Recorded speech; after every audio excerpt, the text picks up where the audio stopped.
Hi everyone. তো part 1 এর blog যেখানে শেষ করেছিলাম যে আমরা একটা ইনভিটেশন বাড়িতে গেছিলাম, তারপর ফিরে আমি আর মা একটু রেস্ট নিয়ে নিলাম, দিয়ে আবার আমরা বেরিয়ে পড়লাম।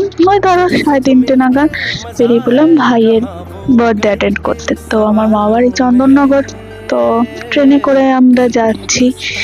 তারপর মা একটা নিম্বুস বার করলো, যেটা দেখলে এটা না ব্লিঙ্কিতে 10 টাকা একটা বলছিল যে ফ্রি ডেলিভারি হবে না, তো তাই জন্য 10 টাকা দিয়ে নিম্বুসটা কিনেছিলাম। বেশ ভালো খেতে ছিল। আমি কিন্তু খুব একটা কোল্ড ড্রিঙ্কস খাই না, তো সেদিন আমার ভালো লাগলো খেয়ে অনেকদিন বাদে। তো তারপর ফাইনালি আমরা চন্দননগর স্ট্যান্ডে নেমে গেলাম।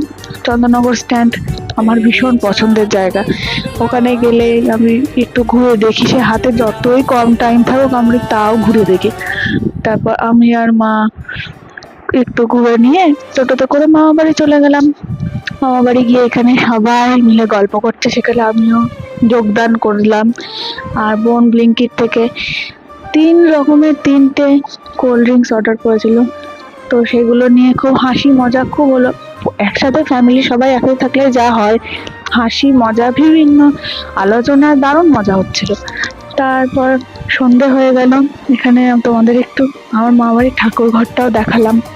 আবার সেদিন ছিল T20 ওয়ার্ল্ড কাপে ইন্ডিয়ার সেমিফাইনালের খেলাটা, তো আমরা সেটার জন্য জিজুরা সবাই মিলে বেশ ভালো টিভিটাও ছাদে লাগিয়ে দিয়েছিল। আর এই যে পেছনে বেলুন গুলো দেখছো, যে ব্যাকড্রপটা, আমার বোনের ক্রেডিট, ভীষণ ভালো সাজাতে পারে, ডেকোরেশন করতে পারে। তো আমরা এই নিয়ে ওকে বলছিলাম যে তুই কিন্তু একটা ইভেন্ট ম্যানেজমেন্টের বিজনেস স্টার্ট করে দিতে পারিস। তো সবাই মিলে ভীষণ মজা করছিলাম। আর এই কেকটা দেখছো, এই কেকটাও কিন্তু আমার দিদিরই বানানো, ভীষণ ভালো কেক বেক করে ও, দারুণ। আর ওই যে ওখানে কুর্তি পরা, ওটা আমার মাসির মেয়ে, ওরাও ভুবনেশ্বর থেকে এসেছিল ডাইরেক্ট এখানে।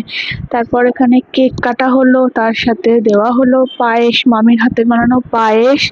তারপর ফ্রেঞ্চ ফ্রাই আর চিকেন পপকর্নটা দিদিরা ভাজছিল, সেগুলো খেলাম। আর দুপুরবেলার খাবার তো সব প্যাক করে দিয়েছে, আবার আইসক্রিমটাও খাইয়েছিল। সেদিন আমাদেরকে আবার বললো যে আইসক্রিমটা খেয়েই যেতে হবে তোদেরকে, যেহেতু আমার আবার পরের দিন পড়ানো, সেই জন্য আমি আর মাসিরা আমরা সবাই মিলে ঠিক করলাম যে বাড়ি ব্যাক করব। তো খাবার দাবার তো মামি ভীষণ ভালো খাইয়েছিল, দারুণভাবে